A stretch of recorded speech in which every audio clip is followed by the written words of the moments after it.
السلام علیکم ورحمۃ اللہ وبرکاتہ۔ الحمد للہ وکفا وسلام علی عبادہ الذین اصطفیٰ وبعد۔ معزز سامعین کرام، اللہ تعالیٰ کے فضل و احسان سے آپ اس وقت مجالس رمضان المبارک میں سے 16ویں مجلس سماعت فرما رہے ہیں، اور آج کی مجلس کا موضوع ہے غزوہ بدر۔ چونکہ غزوہ بدر اسلامی غزوات میں سے انتہائی اہم مقام رکھتا ہے۔ یہ حق اور باطل کے درمیان فارق ہے، اور غزوہ بدر ماہ رمضان میں ہی واقع ہوا ہے، لہذا مناسب ہے کہ ماہ رمضان میں اس کا تذکرہ کیا جائے، اور خاص طور پر جب ہم تاریخ پر بات کریں اور تاریخی طور پر ہم کسی موضوع کو لینا چاہیں تو غزوہ بدر کا اس وقت ساری فہرست تذکرہ آتا ہے۔ تاریخ کے اوراق کو اگر ہم دیکھیں تو غزوہ بدر کو ذکر کرنا یہ ہمارے لیے نہایت موزوں اور نہایت مناسب ہے۔ غزوہ بدر ان واقعات میں سے ایک ہے جن کے بارے میں کہا گیا ہے کہ یہ ان واقعات میں سے ایک واقعہ ہے جنہوں نے دنیا کی تاریخ بدلی۔ The battle that changed history، یہ گیرو نے لکھا۔ Battles that changed history، یہ گیرو نے لکھا۔ یہ ایک اور کتاب ہے۔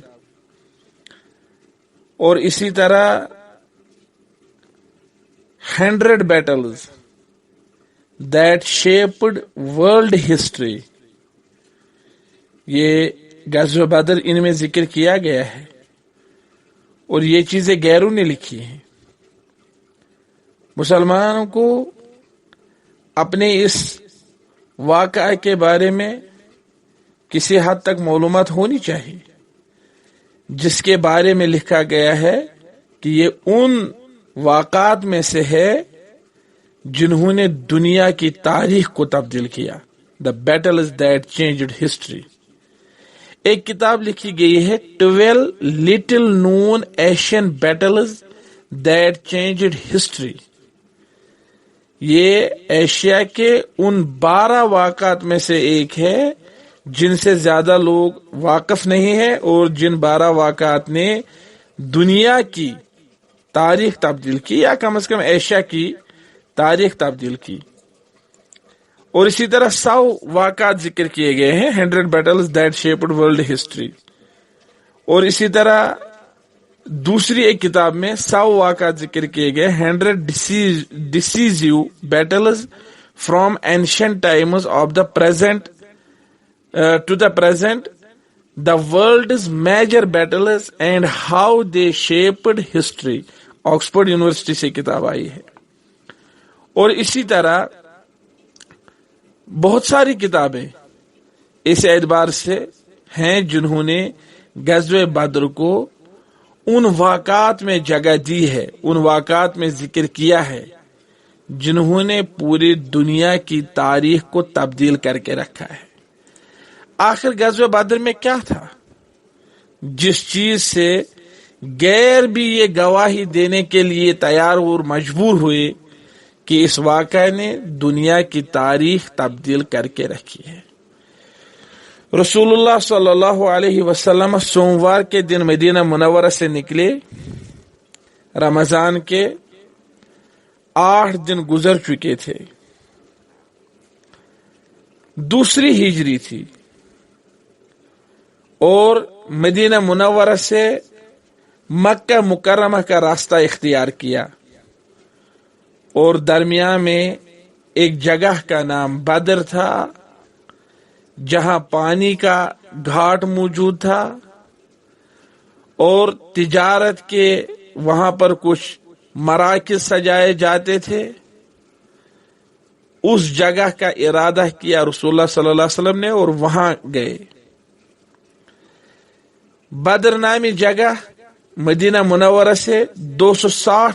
160 کلومیٹر کی دوری پر ہے، اور اس 160 کلومیٹر دوری پر واقع جگہ کو رسول اللہ صلی اللہ علیہ وسلم نے اس لیے اختیار کیا کیونکہ انہیں یہ اطلاع پہنچی تھی کہ مکہ مکرمہ کے رہنے والوں کا ایک تجارتی قافلہ بدر نامی جگہ پر پڑاؤ ڈالنے والا ہے، وہاں تجارتی مرکز قائم کیا جا رہا ہے۔ تو رسول اللہ صلی اللہ علیہ وسلم وہ بدر کی طرف چل پڑے، اپنے 313 یا بعض روایت میں 314 جانثار صحابہ کے ساتھ گئے، جن کے پاس صرف 70 اونٹ تھے، اور وہ باری باری ان پر سوار ہوتے تھے۔ کوئی شخص کچھ مدت تک کے لیے سوار ہوتا تھا اور دوسرا اس مدت تک کے لیے پائیدل چل رہا تھا، پھر دوسرا سوار ہوتا اور پہلا سوار جو تھا وہ پائیدل چلتا تھا، اور ہر 2 3 یا 4 آدمی باری باری اونٹ پر سوار ہوتے تھے، اور رسول اللہ صلی اللہ علیہ وسلم ان کے ساتھ حضرت علی بن ابی طالب اور مرثد بن ابی مرثد الغنوی رضی اللہ عنہما، یہ 2 صحابی تھے۔ رسول اللہ صلی اللہ علیہ وسلم سوار ہوتے تو علی اور مرثد رضی اللہ عنہما پائیدل چلتے، علی سوار ہوتے تو رسول اللہ صلی اللہ علیہ وسلم اور مرثد دونوں پائیدل چلتے تھے، مرثد سوار ہوتے تو رسول اللہ صلی اللہ علیہ وسلم اور علی رضی اللہ تعالیٰ عنہ دونوں پائیدل چلتے تھے۔ رسول اللہ صلی اللہ علیہ وسلم نے رسول ہونے کے باوجود، پیغمبر ہونے، نبی ہونے کے باوجود ان دونوں کو اپنے حقوق سے محروم نہیں کیا۔ یہ نہیں کہا کہ میں سوار ہوتا ہوں اور آپ دونوں پوری راہ کو جو ہے یا پوری مسافت کو پائیدل چلتے ہوئے ہی طے کر لو، بلکہ عدل اور مساوات اس حد تک رسول اللہ صلی اللہ علیہ وسلم اس کا اہتمام کرتے تھے، اس کا پاس لحاظ کرتے تھے عدل اور مساوات کا، کہ جب ان دونوں کی باری ہوتی تو رسول اللہ صلی اللہ علیہ وسلم اس وقت پیادہ سفر کرتے تھے۔ اور دوسری طرف ابوبکر صدیق، عمر اور عبد الرحمن بن عوف رضی اللہ تعالی عنہم، یہ 3 ایک اونٹ پر سوار تھے اور باری باری سوار ہوتے تھے۔ ابوبکر صدیق سوار اور عمر اور عبد الرحمن بن عوف پائیدل چلتے تھے، پھر عمر سوار ہوتے، ابوبکر صدیق اور عبد الرحمن بن عوف پائیدل چلتے تھے، پھر عبد الرحمن بن عوف سوار ہوتے، حضرت ابوبکر صدیق اور عمر رضی اللہ تعالیٰ عنہ پائیدل چلتے تھے۔ مسلمانوں کو یہ توقع تھی کہ وہ قریش کے اس تجارتی قافلہ کو بدر کے مقام پر ملیں گے، بدر کے مقام پر پکڑیں گے، جس تجارتی قافلہ کی قیادت ابو سفیان کرتا تھا۔ البتہ ابو سفیان نے بھی اپنے جاسوس پہلے ہی پھیلا رکھے تھے۔ ابو سفیان کو بھی یہ خدشہ تھا کہ ممکن ہے مدینہ منورہ کے مسلمان رسول اللہ صلی اللہ علیہ وسلم کی قیادت میں آ کر کے ہمارے قافلہ کو روکیں گے اور ہم سے ہمارا یہ قافلہ، یہ مال چھینیں گے، اس مال کے بدلے جو اس سے کئی گنا زیادہ مال ہم نے مکہ مکرمہ میں ان کا ہڑپ کر کے رکھا ہے۔ ابو سفیان کو بھی اس چیز کا اندیشہ تھا، لہذا ابو سفیان نے پہلے ہی جاسوس پھیلائے اور اسے اپنے جاسوس نے خبر دی کہ ہاں رسول اللہ صلی اللہ علیہ وسلم مدینہ منورہ سے نکل پڑے ہیں۔ تو ابو سفیان نے ساحل سمندر کا راستہ اختیار کر لیا اور بدر کے مقام کو نظر انداز کر کے اس کو ایک طرف چھوڑ کر کے دوسری جانب سے نکل گیا۔ پھر قبیلہ غفار کا ایک آدمی مکہ مکرمہ بھیجا تاکہ اہل مکہ کو خبر کرے کہ رسول اللہ صلی اللہ علیہ وسلم اس قافلہ کو روکنے کے لیے مدینہ منورہ سے نکل چکے ہیں، اور اہل مکہ سے مدد طلب کی۔ جب قریش کو یہ بات پہنچی تو انہوں نے اپنے اس قافلہ کو مدد کرنے کے لیے تیاریاں شروع کی، اور اس وقت سب سے زیادہ جس شخص نے ان کو اس پر ابھارا وہ ابو جہل بن ہشام تھا۔ قریش کو یہ خبر پہنچی کہ ہمارا قافلہ صحیح سلامت بچ کر نکل آیا ہے، اور قریش کے بڑے بڑے جو آیان اور سرداران قریش تھے انہوں نے مشورہ کیا کہ چلو اب ہم درمیان راستے سے واپس مکہ مکرمہ لوٹتے ہیں، لیکن ابو جہل تھا جس نے کسی کی نہ سنی، جس نے کہا نہیں کسی بھی صورت میں نہیں، ہم بدر جائیں گے، 3 دن وہاں رکیں گے اور وہاں خوب عیش مستی کریں گے، اور وہاں پر رقص و سرور کی محفلیں سجائیں گے، اونٹ ذبح کر کے گوشت کھائیں گے، شراب پیئیں گے، اور اسی طرح نوجوان عورتیں جو ہیں وہ گانا گائیں گی، رقص کریں گی۔ سارے عرب کو یہ خبر ہونی چاہیے کہ ہم کتنے بہادر ہیں، اور پوری عرب دنیا ہم سے جو ہے خوف کھانی چاہیے اور ہمیشہ کے لیے ڈرنی چاہیے۔ یہ غرور اور یہ ظالمانہ ذہنیت تھی ابو جہل کی۔ تو وہ بدر آئے اور انہوں نے جنگ کی تیاری کی۔ رسول اللہ صلی اللہ علیہ وسلم نے اپنے ساتھیوں کو جمع کیا، 313 تھے، جنگ کا کوئی ارادہ نہیں تھا، جنگ کے لیے آئے بھی نہیں تھے، محض اپنے اس مال کے بدلے جو مکہ مکرمہ کے لوگوں نے ان کا مال ہڑپ کیا تھا، ان کو خالی ہاتھ ہجرت پر مجبور کیا تھا، اس مال کے بدلے ان کا قافلہ لینا تھا۔ کوئی جنگ کا ارادہ، قتل و غارت گری کا کوئی ارادہ ہی نہیں تھا، اور نہ اس کے لیے آئے تھے۔ رسول اللہ صلی اللہ علیہ وسلم نے اپنے ساتھیوں کو جمع کیا، چلو مشورہ کرتے ہیں۔ ابو بکر صدیق رضی اللہ تعالیٰ عنہ نے رائے دی، ابو عمر رضی اللہ تعالیٰ عنہ نے اپنا مشورہ پیش کیا، مقداد بن عمرو نے رائے دی مہاجرین میں سے، اور ان سارے لوگوں نے پوری طرح سے رسول اللہ صلی اللہ علیہ وسلم کو اطمینان دلایا کہ ہم بالکل تیار ہیں، جو آپ کا حکم ہوگا ہم مر مٹنے کے لیے تیار ہیں۔ تو مقداد بن عمرو نے یہ بھی کہا ہے اللہ کے رسول صلی اللہ علیہ وسلم، آپ اللہ کے حکم کے مطابق چلیں، فنحن معک، ہم آپ کے ساتھ ہیں، ہم بنو اسرائیل کی طرح نہیں ہیں جنہوں نے اپنے پیغمبر موسیٰ علیہ السلام سے کہا جاؤ آپ اور آپ کا رب ان کے ساتھ وہاں پر مقابلہ کر کے آؤ، ہم تب تک یہیں پر ہیں۔ مقداد بن عمرو نے کہا ہم وہ لوگ نہیں ہیں، ہم وہ ہیں جو یہ کہیں گے آپ سے کہ آپ اور آپ کا رب ان کے ساتھ لڑنے کے لیے چلیں، ہم آپ کے ساتھ ہیں، ہم لڑنے کے لیے تیار ہیں۔ ابو بکر صدیق نے مشورہ دیا، عمر رضی اللہ تعالیٰ عنہ نے بات کی، مقداد بن عمرو نے اپنی طرف سے تقریر پیش کی مہاجرین میں سے۔ رسول اللہ صلی اللہ علیہ وسلم نے پھر فرمایا لوگوں مشورہ دو، اور یہ جو رسول اللہ صلی اللہ علیہ وسلم نے 3 مہاجر صحابہ کی رائے سنی، بات سنی، پھر بھی کہا لوگوں مشورہ دو، مجھے بتاؤ مجھے کیا کرنا چاہے اس موقع پر۔ تو دراصل رسول اللہ صلی اللہ علیہ وسلم کی مراد اس موقع پر یہ تھی کہ انصار میں سے کوئی بات کرنا چاہے، مہاجرین کے بارے میں تو کوئی بات نہیں، انہیں تو قربانی دینی ہی دینی ہے، انہوں نے اس سے پہلے بھی اتنی زیادہ قربانیاں دی ہیں، مکہ مکرمہ کے وہ ظلم و ستم انہوں نے سہے ہیں، قریش مکہ کا وہ سخت عذاب انہوں نے برداشت کیا ہے،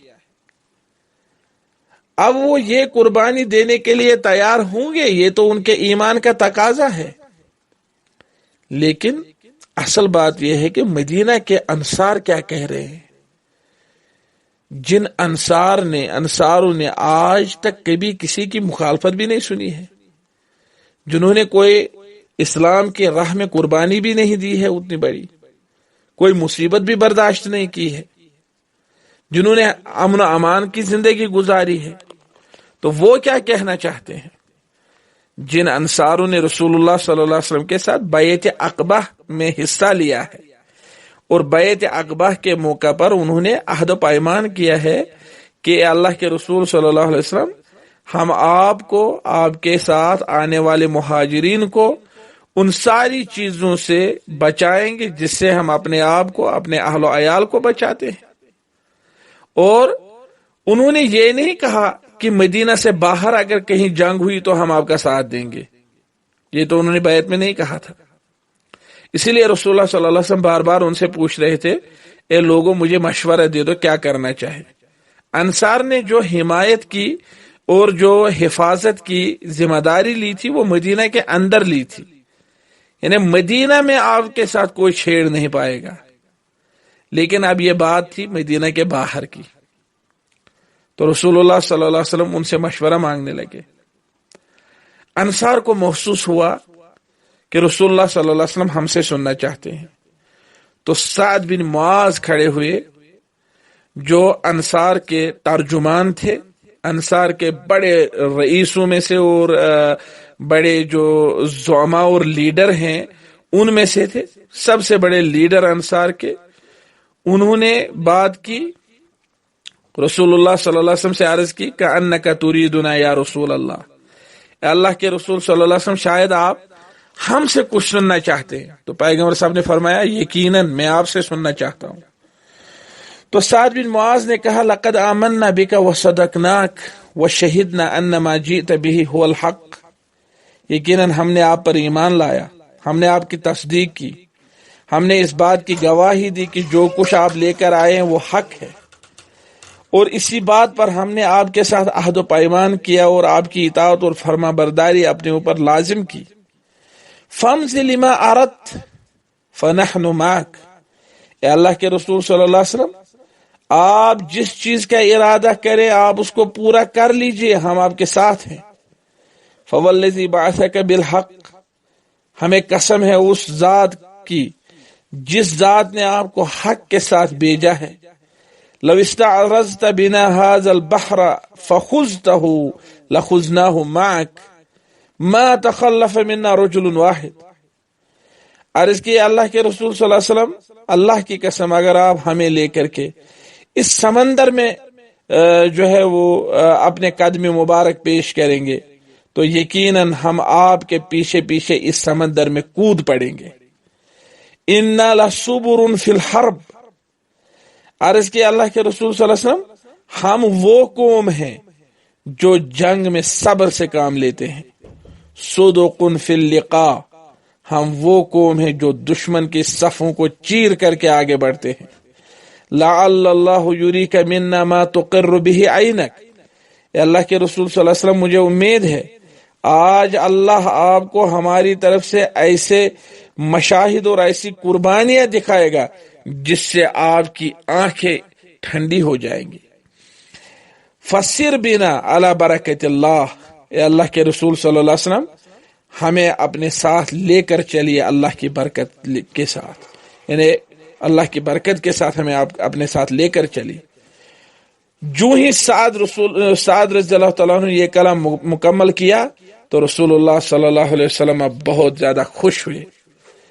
ان کا چہرہ انور خوشی سے چمک اٹھا اور فرمایا سیرو و ابشرو، فرمایا اے لوگو اٹھو اور خوشخبری حاصل کر لو، یعنی اب کوئی بات نہیں، اب مسلمانوں کا لشکر جو ہے، مسلمانوں کی تعداد جو ہے متفق ہے اس بات پر کہ اگر قریش کے لوگ ہم پر جنگ مسلط کریں گے تو ہم سب ایک ہاتھ بن کر کے ایک صف بن کر کے ان کا مقابلہ کریں گے۔ فرمایا فإن اللہ قد وعدنی احدی الطائفتین، اللہ نے مجھے آج دو جماعتوں میں سے ایک کا وعدہ کیا ہے۔ واللہ لکأنی انظر الی مسار القوم وقد ارتحلوا جمیعا، فرمایا لوگوں اللہ کی قسم مجھے اللہ نے ان لوگوں کے مرنے کی جگہیں بھی بتا دی ہیں، اور اللہ نے اس غزوہ کے بارے میں آیت نازل کی وَلَقَدْ نَصَرَكُمُ اللَّهُ بِبَدْرٍ وَأَنْتُمْ أَذِلَّةٌ فَاتَّقُوا اللَّهَ لَعَلَّكُمْ تَشْكُرُونَ، اے لوگو یقیناً اللہ نے تمہیں بدر میں مدد کی اس وقت جس وقت آپ پست ہمت ہو چکے تھے، لہذا اللہ سے ڈرو اور اللہ کا شکر بجا لاؤ، اللہ کا تقوی حاصل کر لو، اللہ کا تقوی اختیار کر لو تاکہ اللہ کا شکر کر سکو۔ اور اس وقت اللہ نے مدد کی مسلمانوں کی جب مسلمانوں کی تعداد بہت کم تھی، تاکہ دنیا دیکھ سکے کہ مسلمانوں کی طاقت ان کی تعداد میں نہیں ہے۔ دنیا دیکھ پائے کہ اللہ کی مدد طاقت اور تعداد کی بنیاد پر نہیں ہے، بلکہ اللہ کی مدد ایمان کی بنیاد پر ہے، توحید کی بنیاد پر ہے، عدد کی بنیاد پر نہیں، ساز و سامان کی بنیاد پر نہیں۔ اللہ نے فرمایا اذ تقول للمؤمنین الن یکفیکم ان یمدکم ربکم بثلاثۃ آلاف من الملائکۃ منزلین، جب آپ مومنوں سے فرما رہے تھے کیا یہ تمہارے لیے کافی نہیں کہ اللہ آپ کو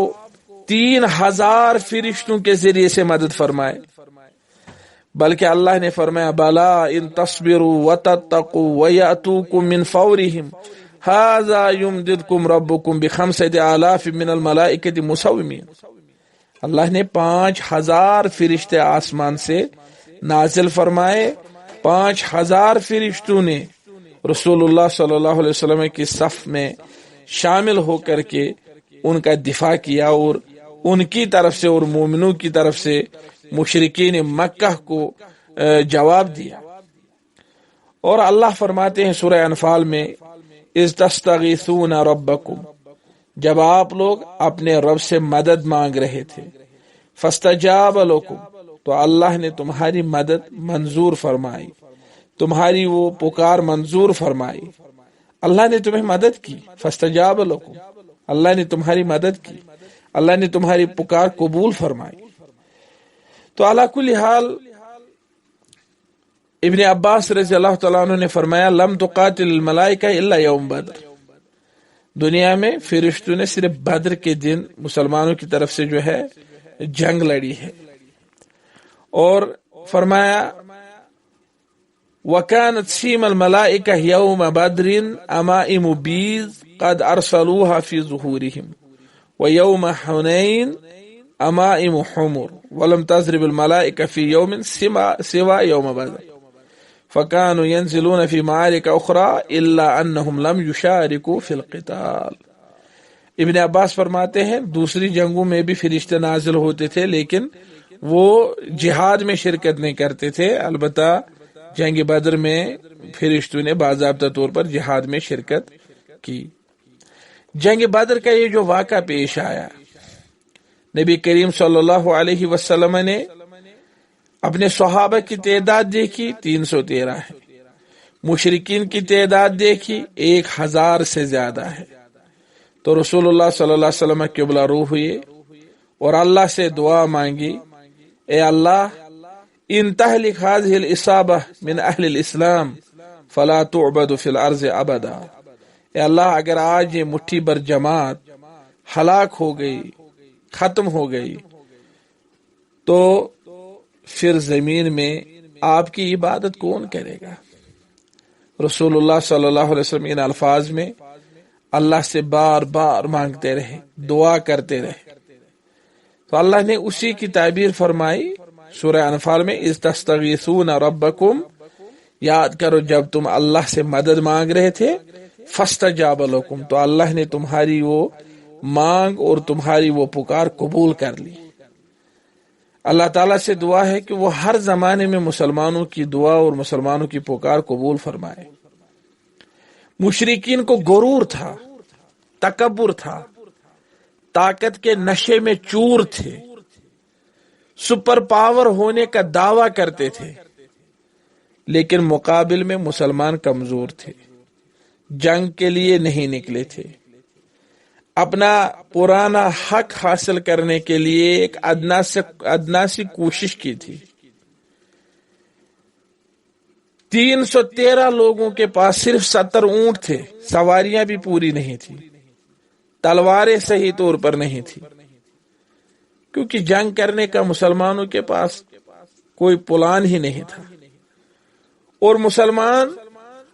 دوسروں کے ساتھ کبھی بھی جنگ کرنے کے موڈ میں نہیں ہوتے ہیں۔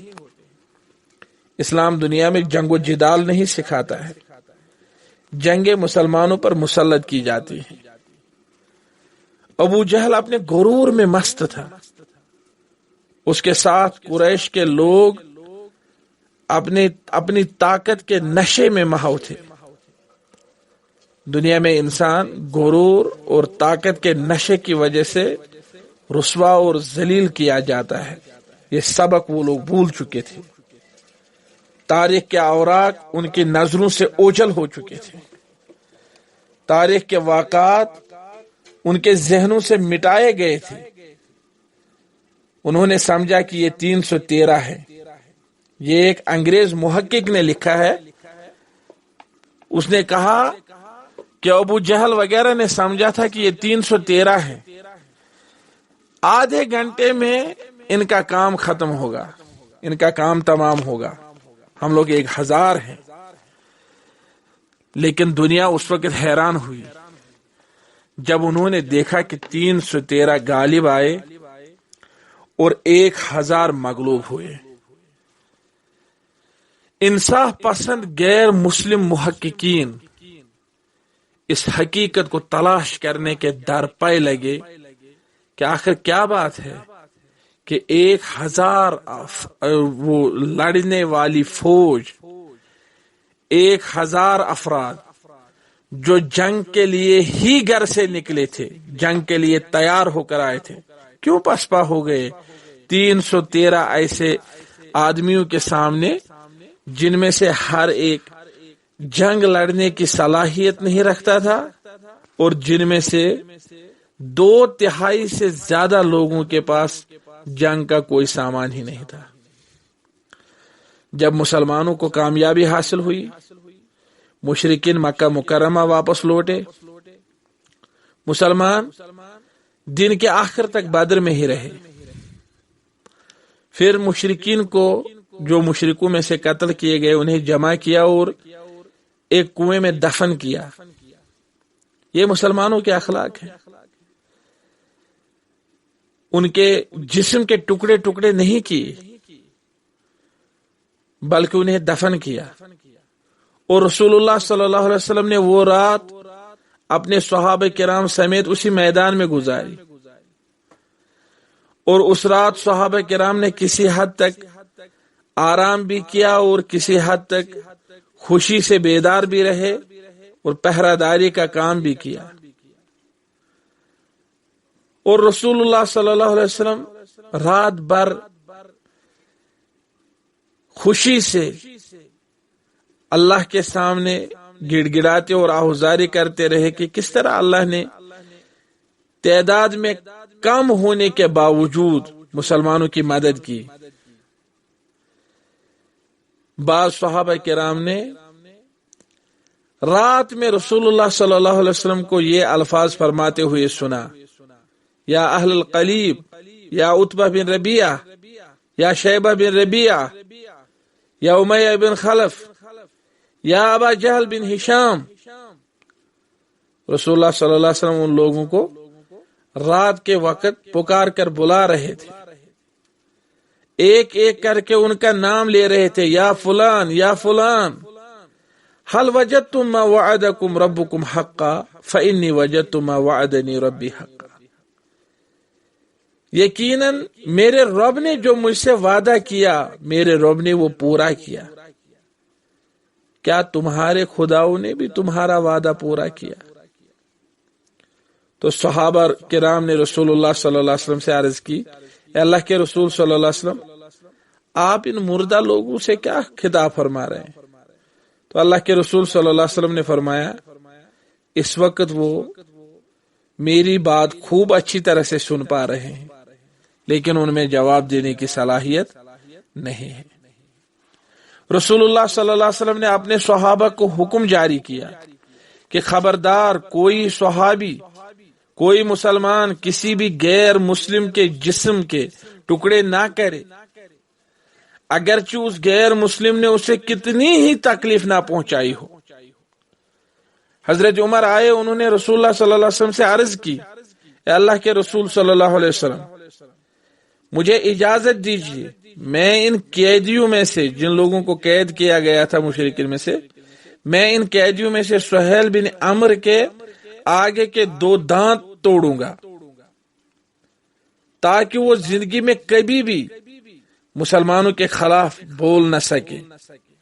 کیونکہ وہ مسلمانوں کے خلاف خوب تقریریں کیا کرتا تھا. عمر رضی اللہ تعالیٰ عنہ نے اجازت مانگی، مجھے اجازت دیجیے چونکہ وہ اس وقت ہماری حراست میں ہے، میں اس کے آگے کے 2 دانت توڑ دوں گا تاکہ آئندہ کبھی بھی یہ مسلمانوں کے خلاف بولنے کی صلاحیت نہ رکھے، بولنے کی جرات نہ کر پائے۔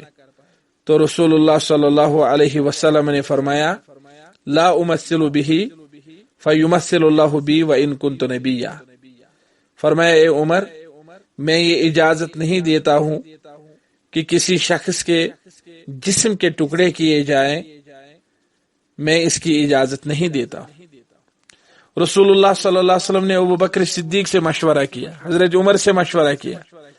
کہ ان قیدیوں کے بارے میں آپ کیا مشورہ دیتے ہو جنہیں ہم نے قید کیا ہے؟ حضرت عمر رضی اللہ تعالیٰ عنہ نے مشورہ دیا تھا کہ ان کو قتل کیا جائے، اور عرض کہ اللہ کے رسول صلی اللہ علیہ وسلم ان میں میرا فلانی رشتہ دار ہے، اسے میرے حوالے کیجئے، میں اس کو قتل کروں گا۔ ان میں علی رضی اللہ تعالیٰ عنہ کا رشتہ دار عقیل ہے، حضرت علی ان کی گردن اٹھائیں گے۔ ان میں حمزہ ہے، اور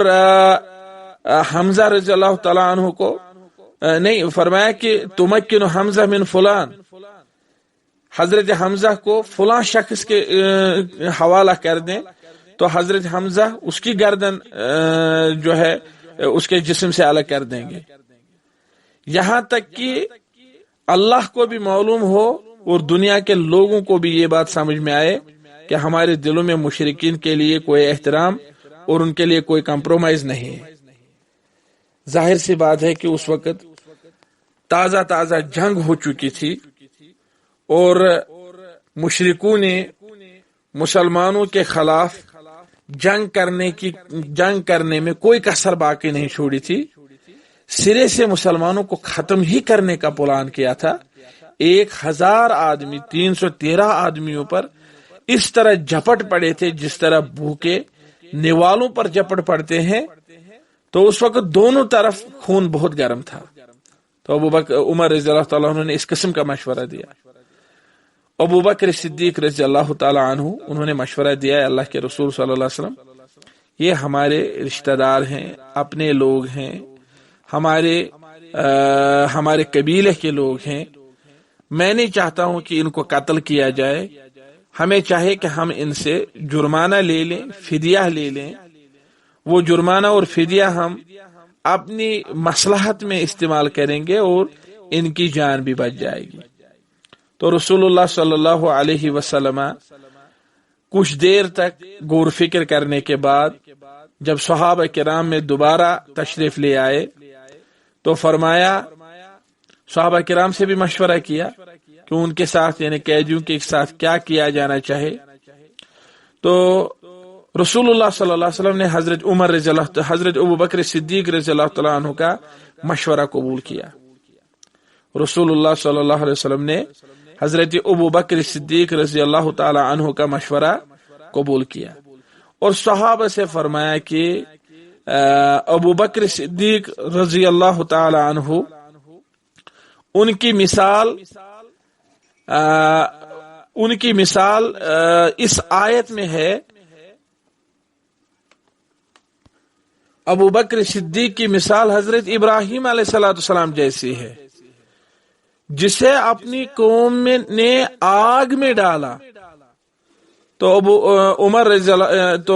ابراہیم علیہ السلام نے صرف اتنا کہا، اف لکم ولما تعبدون من دون اللہ افلا تعقلون،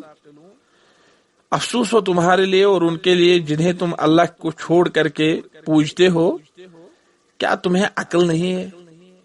یعنی قوم انہیں آگ میں ڈال رہی ہے اور ابراہیم علیہ السلام اتنے نرم ہیں کہ وہ زیادہ سے زیادہ ان سے کہتے ہیں کیا تمہیں عقل نہیں ہے؟ اور فرمایا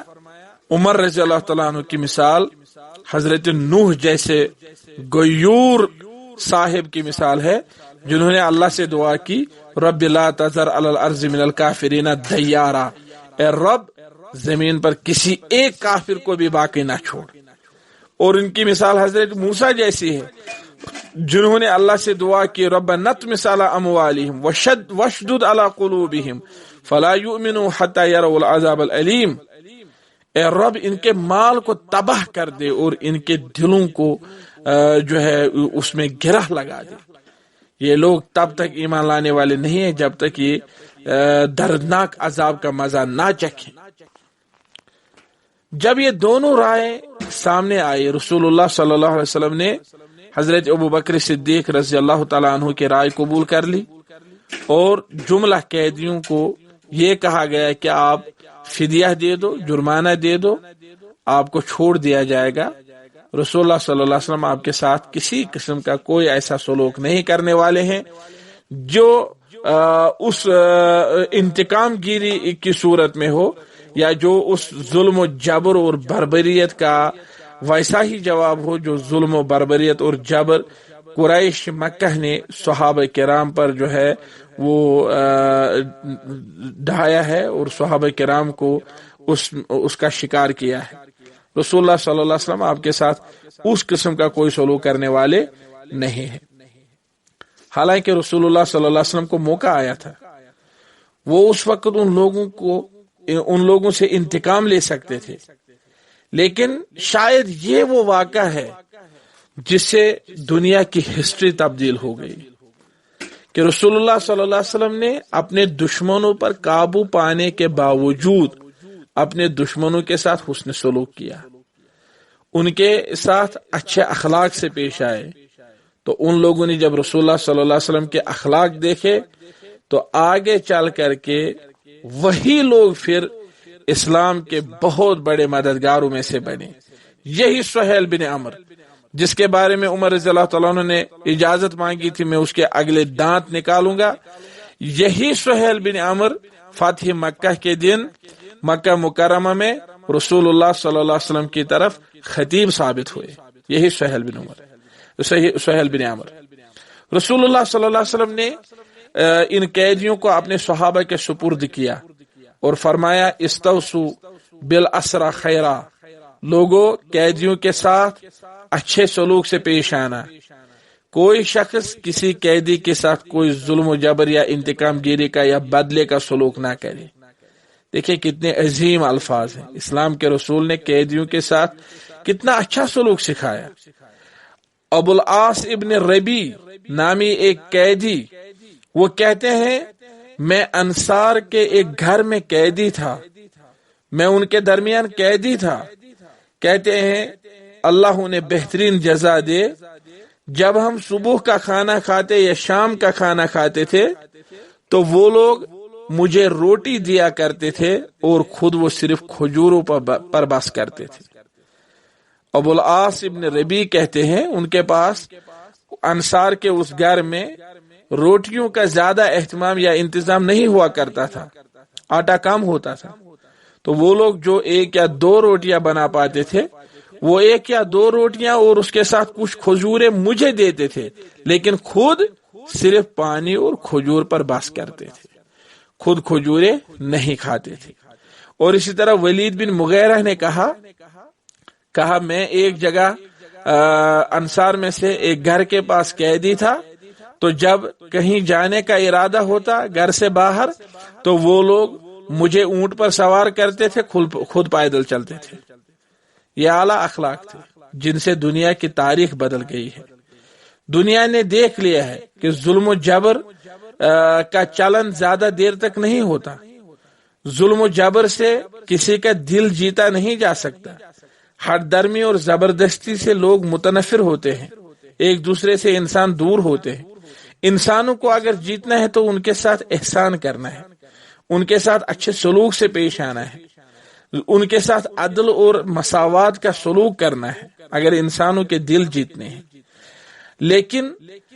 دنیا میں تاریخ نے ثابت کر دیا ہے کہ ظلم کی ٹہنی کبھی نہیں پھیلتی، ظلم کی ٹہنی کبھی پھلتی نہیں ہے. اگر کوئی شخص ظلم کرے کسی کے ساتھ تو یقیناً اس کا انجام دنیا میں بھی بد ہے اور آخرت میں بھی بد ہے. رسول اللہ صلی اللہ علیہ وسلم اور ان کے صحابہ نے قیدیوں کے ساتھ کتنا اچھا سلوک کیا ہے. کیا دنیا کی جیلوں میں آج ایسا ہی سلوک کیا جاتا ہے قیدیوں کے ساتھ؟ شاید وہ عظیم سلوک اور شاید انصار صحابہ اور مہاجرین صحابہ اور رسول اللہ صلی اللہ علیہ وسلم کی وہ وصیت اور صحابہ کرام کی اس پر عمل درآمد ہی وہ وجہ ہے کہ مورخین، محققین، انصاف پسند غیر مسلم قلمکار لکھنے پر مجبور ہوئے کہ یہ وہ واقعہ ہے، the battle that changed the history of world, یہ وہ بیٹل ہے، یہ وہ واقعہ ہے دیٹ چینجڈ ہسٹری، جس نے دنیا کی تاریخ کو ہی بدل ڈالا، یا دا 100 Beatles that shaped world history, یہ 100 ایسے واقعات میں سے ایک واقعہ ہے جس نے دنیا کی تاریخ کو ہی تبدیل کر ڈالا۔ تو کون سی چیز تھی اس میں؟ یہ وہ سلوک تھا اور وہ عظیم معاملہ تھا۔ ام سلمہ آئی رسول اللہ صلی اللہ علیہ وسلم کے پاس، عرض کیا اللہ کے رسول صلی اللہ علیہ وسلم، میرے ہاں 2 آدمی ہیں جو میرے قریب رشتہ دار ہیں، وہ میرے پاس قیدی ہیں، اور انہوں نے مجھ سے یہ مطالبہ کیا ہے، یعنی میرے جو دوسرے رشتہ دار ہیں جو قیدی نہیں ہیں، انہوں نے مطالبہ کیا ہے کہ ہم آپ کے پاس آئیں گے اور آپ کی وساطت سے پھر ہم اپنے قیدیوں سے ملیں گے، اور وہ لوگ مجھ سے چاہتے ہیں کہ میں ان کی مہمان نوازی کروں اور میں ان کو اپنے گھر میں لے آؤں تاکہ وہ اپنے رشتہ داروں سے مل سکیں وغیرہ، اور وہ لوگ چاہتے ہیں کہ میں ان کے کچھ کام آؤں، کپڑے دوں وغیرہ۔ تو ام سلمہ نے کہا اللہ کے رسول صلی اللہ علیہ وسلم، میں نے چاہا کہ میں تب تک ایسا نہ کروں جب تک آپ سے اجازت نہ لوں۔ تو رسول اللہ صلی اللہ علیہ وسلم نے فرمایا، قیدیوں کے ساتھ حسن سلوک کرنے کا رسول اللہ صلی اللہ علیہ وسلم کو اس پر کوئی اعتراض نہیں ہے، قیدیوں کے ساتھ حسن سلوک کرنے پر رسول اللہ صلی اللہ علیہ وسلم کو کوئی اعتراض نہیں ہے۔ تو جب اس انسانیت کے اعلیٰ کردار اور اعلیٰ سلوک کے ذریعے سے رسول اللہ صلی اللہ علیہ وسلم نے اس پہلے قافلہ کو، انسانوں اور مسلمانوں کے اس پہلے قافلے کے ساتھ اس قسم کا عظیم سلوک کیا، تو پھر بعد میں دیکھا گیا کہ وہی لوگ رسول اللہ صلی اللہ علیہ وسلم کے ہمدرد اور ان کے فرما بردار بنے، اور وہی لوگ اسلام کے سچے مبلغ بنے، اور انہی لوگوں کے ذریعے سے اللہ نے اس دین کی مدد کی۔ لہذا آج بھی ضرورت ہے اس بات کی کہ لوگ، انسان آپس میں دوسرے انسانوں کے ساتھ نہایت حسن سلوک سے پیش آئیں، اچھے اخلاق سے پیش آئیں، اور ایک دوسرے کے ساتھ جو ہے عدل اور مساوات سے پیش آئیں۔ دنیا میں یا آخرت میں اسلام کی روح سے ظلم و جبر کی کوئی جگہ نہیں ہے۔ ظلم کا خاتمہ ہونا ہے، جبر اور زیادتی کا خاتمہ ہونا ہے۔ اگر کوئی چیز باقی رہنے والی ہے تو وہ اعلیٰ اخلاق ہیں، وہ ایک دوسرے کے کام آنا ہے۔ اگر کوئی چیز باقی رہنے والی ہے تو وہی چیز ہے جس کے ذریعے سے آپ لوگوں کے ساتھ حسن سلوک کریں، جسے شاعر مشرق نے کہا ہے، درد دل کے واسطے پیدا کیا انسان کو۔ معزز سامعین کرام، آج کی اس مجلس میں انشاءاللہ تعالی اتنا کافی ہے۔ اللہ تعالیٰ سے دعا ہے کہ وہ ہمیں کہنے اور سننے کے بعد عمل کرنے کی توفیق سے نوازے۔ مجھے امید ہے کہ آج کی اس مجلس میں یہ جو کچھ کہا گیا، یہ اس حوالے سے نہایت مختصر ہے، مختصر سے مختصر، لیکن مجھے امید ہے کہ انشاءاللہ تعالی اس سے کسی حد تک استفادہ ہوا ہوگا۔ اللہ تعالیٰ سے دعا ہے کہ وہ ہمیں کہنے اور سننے کے بعد عمل کرنے کی توفیق سے نوازے، لوگوں کے ساتھ حسن سلوک سے پیش آنے کی توفیق سے نوازے۔ یہ وہ غزوہ ہے جس کے بارے میں اللہ کا یہ فرمان صادق آتا ہے، کم من فئۃ قلیلۃ غلبت فئۃ کثیرۃ باذن اللہ۔ کتنی ہی ایسی جماعتیں ہوتی ہیں، کتنی ہی ایسی جماعتیں ہوتی ہیں جو کم ہونے کے باوجود اللہ کے فیصلے کے مطابق، اللہ کی اجازت سے ان لوگوں پر غالب آتے ہیں جو تعداد میں بہت زیادہ ہوتے ہیں۔ تعداد کا کوئی اعتبار نہیں ہے، اصل چیز اگر اعتبار ہے تو وہ ایمان کا ہے۔ کم من فئۃ قلیلۃ غلبت فئۃ کثیرۃ باذن اللہ واللہ مع الصابرین۔ صبر کرنے والوں کے ساتھ اللہ ہے، صبر کرنے کی ضرورت ہے۔ اللہ تعالیٰ سے دعا ہے کہ وہ ہمیں ظلم و جبر سے محفوظ رکھے۔ اللہ سے دعا ہے کہ وہ ہم پر ان لوگوں کو مسلط نہ فرمائے جو ہمارے بارے میں اللہ سے نہیں ڈریں گے اور جو ہم پر ظلم و جبر کریں گے، ہمارے ساتھ شفقت نہیں کریں گے۔ اللہ سے دعا ہے کہ وہ ہمیں دنیاوی نقصان اور اخروی نقصان سے محفوظ رکھے۔ ربنا آتنا فی الدنیا حسنہ وفی الآخرۃ حسنہ وقنا عذاب النار ربنا تقبل منا انک انت السمیع العلیم سبحانک اللہم وبحمدک استغفرک واتوب الیک وآخر دعوانا ان الحمد للہ رب العالمین۔ السلام علیکم ورحمۃ اللہ۔